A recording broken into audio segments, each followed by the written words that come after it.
the object first into a planar analysis. The next pass is to take that faceted shape and then to smooth it out into the rendered form. In this video, I'll focus on the brush technique that I like to use for this sort of smooth blending.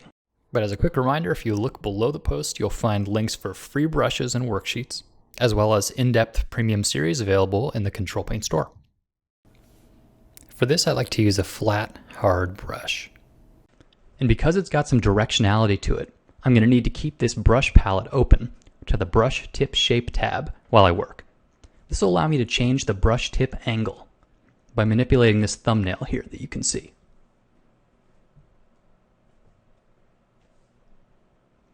Also, before I start, I'm going to turn down the flow of the brush tool to about 60%. This means that I'll be letting less pigment out of the brush at a time, which will make for some softer rendering. In order to smooth out this planar analysis, I'll be using on-screen mixing with the brush tool and the eyedropper. And you should also note that I'm making sure the brush tip angle is perpendicular to the form. This helps me make sure that the brush marks will work with the form and not fight against it.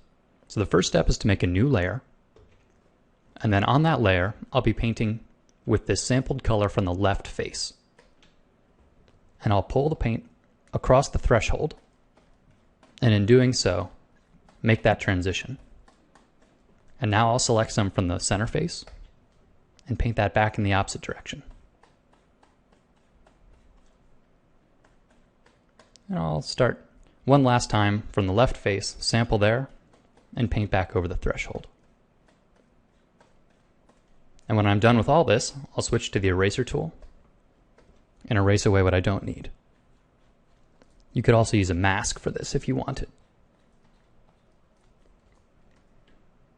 So you can see the technique is pretty straightforward. Now that you've seen the theory of this brush technique, let's give it a try on this apple. So I'll make a new layer and pick two facets that I want to blend between, and then line up the perpendicular brush tip. Now sample from one and paint towards the other. And then I'll go back in the opposite direction, sampling from the middle and pulling it over across the threshold.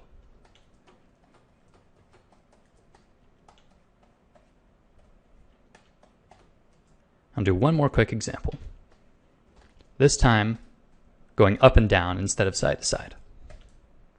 So I'll make a new layer, sample from the bottom, pull it into the top, and then sample from the top and pull it down towards the bottom.